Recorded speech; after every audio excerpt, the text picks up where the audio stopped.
What's up guys, it's Hazel and I'm back with a video using the Kiss Acrylic kit, and I'm going to create this really nice design. Don't forget to follow me on my social media guys. So first off, I'm going to create a replica of what I have on my nails on my practice hand.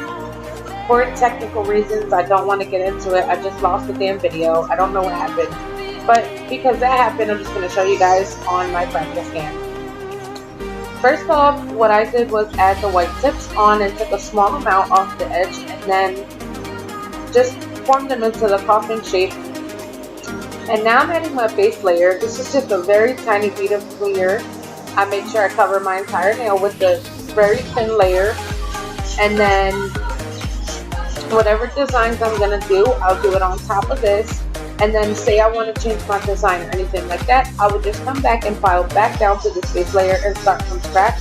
You want to do that if you like to change your designs a lot, or if you use a lot of colored acrylics or any blacks or anything like that. It just really protects your natural nail from getting any kind of damage or stains or anything like that, guys.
Alright, so now I'm going to come over this nail and I'm going to wet it a tiny bit to make sure there's nothing on there and wipe it off.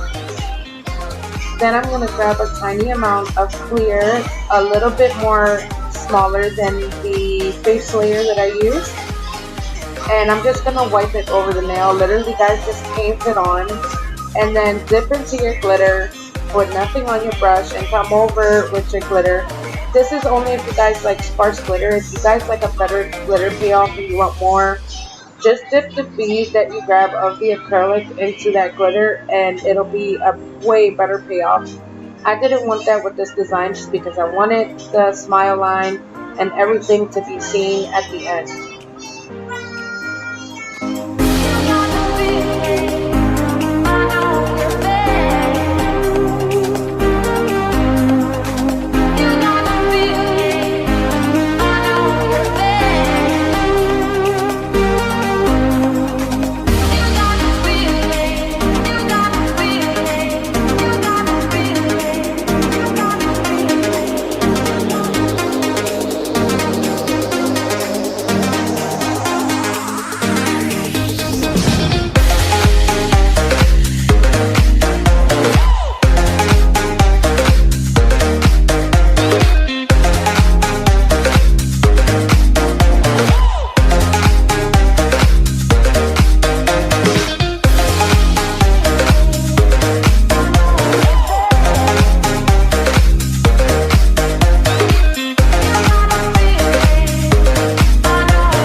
Alright guys, so now what I'm going to do is encapsulate all the nails. I'm going to get a very large bead to start off with, and then I'm going to add a few small ones. All I do is go into my monomer, tap a little bit of the excess off, not a lot, and then I go into the acrylic and tap a few times really firmly down until I like the size of the acrylic I have. And then I go onto the nail and point it downward and make sure I get right behind that bead at the cuticle area, and then I just tag the bead the rest of the way down. I wipe my brush off whenever I need to here and there. And I also wipe around the sidewalls and everything and make sure everything is nice and neat. Now, I noticed this nail was flat, so this can happen. Sometimes you need to add a little bit more, and it's okay.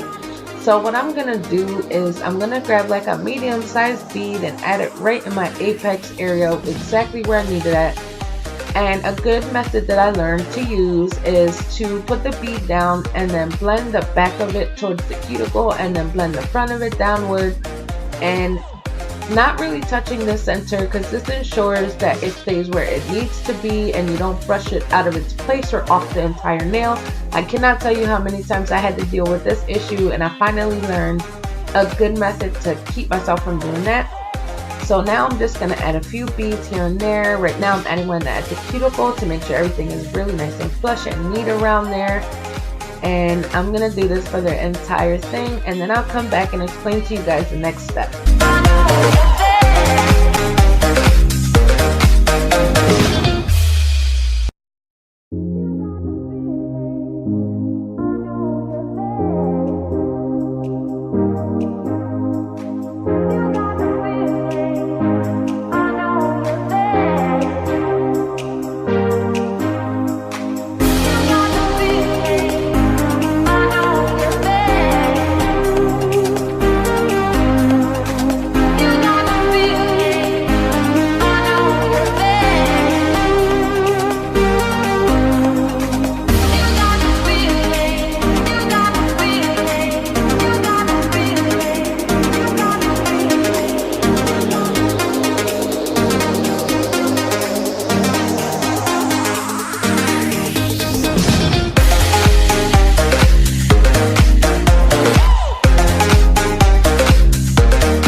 so for this part of the design, all I'm doing is using my acrylic paint and my striper brush. I got this brush from AliExpress on the Born Pretty store for $3 and like 20 in a pack. And then this is the acrylic paint that I always use. It's from Walmart and it has like a matte finish, so you always know when it's dry, and I like that especially for this design that I'm doing here. These lines are going to be a little on the thicker side, and I'll explain why. Whenever you add a bunch of colors and stuff like that, you always want to make sure that you make your outlines from the beginning thick and bold, so that when you go and refine them after you add your colors and everything, you will be able to find the lines. I've done that a few times where I'm doing a design and I end up with a whole new design at the very end when I'm trying to just refine the design, and it's all just because I can't find the lines. So that's what I do to prevent it. I do dab off on my hand a few times when I grab some paint, just because I have a little too much on my brush. I'd rather start with too little rather than having too much. It comes right off, so don't worry about that. And also guys, if you don't have a steady hand or something like that, or you're afraid of doing anything, or you don't like your line work, I have a little remedy for that. So I'll show you my little tricks that I use. So not to worry. And so this design was done 3 times. I know it sounds crazy, but I did lose that footage I was talking about, and that was 2 times that I lost the footage, and this is the 3rd time I'm doing the design. But when I initially sat down, I didn't know what I was going to create. I just started drawing on my nail and coloring stuff in, and that's what I did. I came up with this type of design. I don't know what to call it. That's why I'm basically just running you guys through the step by step. Yeah, so my nails right there in the background is what this design ends up looking like at the very end. It's not identical, that's what I was trying to say. It's not going to be identical to my nails, but it's the same idea and the same method, just so you know how I created it. And I do not have any reveals, because with all that video mess, I had clients in between and I kind of jacked up my nails, so I didn't want to take reveal shots of that. So yeah, I apologize for that, guys. So I'll be back when it's time to add the base layer.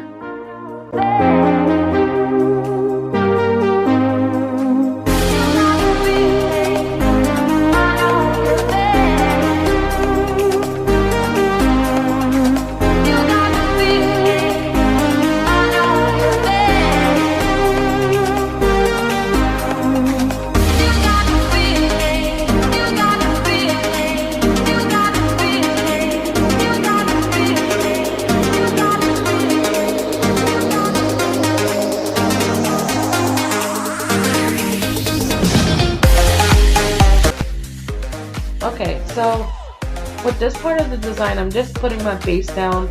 I'm using yellow versus white to make my colors pop on top in a more neon way. With the white, it stays a little bit more true to color, and the yellow just makes them look more neon. That's the only difference. I'm not being neat with this part either. I'm just making sure that whatever I'm coloring in, that every inch of it is colored in. Even if I have to go over on that black a little bit, I will do it just to ensure everything is filled in. Now, if you have any streaking or anything like that, do not worry about that either, because that actually adds dimension, highlights, and shadows. If you're the type that you like it to be all one color and perfect looking, then of course make sure you go over those streaks a couple times. But you really, guys, it doesn't really make a big difference, trust me. So yeah, that's all I'm doing with this part of the design. And as soon as this dries, I'm going to come in and start adding my colors in there. And again, these paints are going to turn matte when they're ready to go. So don't worry about you not knowing or anything like that. Just do make sure they're dry though, because you'll end up creating like a marble effect. Now I'm coming in with the colors after everything dried up, and again I'm doing the same thing I did with the base layer, only this time I'm making sure to go even more over to the black lines just to make sure I cover up that yellow. Some of them I will leave yellow, and those ones will get a second coat just because I don't know if there's any streaking or anything, and sometimes you can't really see it. So I'm just making sure everything is nice and filled in. And what you can do to make sure everything looks good is kind of wait till this layer of color dries and then come back in and add another layer.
Alright, now for this part of the design, all I'm doing is refining all the lines that I started out with so they get nice and neat looking. If you're not good with line work or you just mess up a lot or anything, just don't worry about it, because I have this little trick I'm going to show you guys when I get to that step.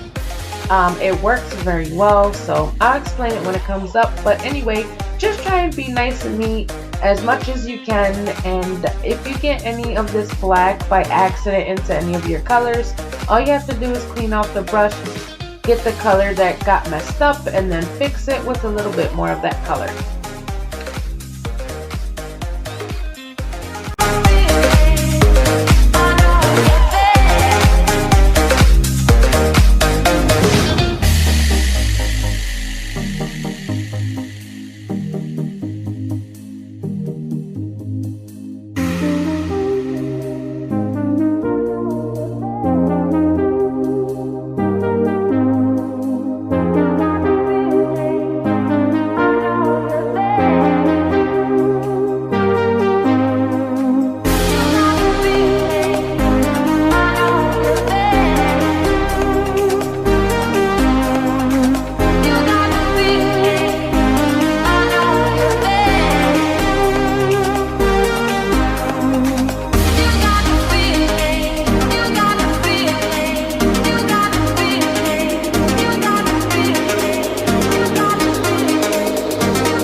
Now for the secret. This is is what I do whenever I need to fix up my designs or I make any kind of mistakes or anything. I just come in with this stick or a toothpick or whatever you have that's pointy, and you get in there and just scratch off the paint, literally. It helps me out a lot with crisper lines if I want the lines thinner. As you can see, the smile line on this nail wasn't that thin before, so I kind of went in and fixed that with that stick. And then I added a few dots in there also, and now it's time to top coat all the nails. I just kind of try to show you guys right now with my what my nails look like. They look a little different than the left hand just because I write with my right hand, so my left hand's always going to look better. It's just non-dominant, so it always looks better than the right. Now coming in with this quick dry top coat. It's a regular top coat, it's not gel. You can use a nice gel top coat. In fact, I do it all the time with this paint and nothing happens, so don't worry about that. Yeah, so this is the end of the design. You guys are about to get to see my hands and the rest of this practice hand and what I did on the other couple of nails. And now we're at the end of the video, guys, so I just want to thank you again for stopping by, and thank you for spending your time with me. As always, don't forget to like, comment, and subscribe, and I'll see you next time. Bye.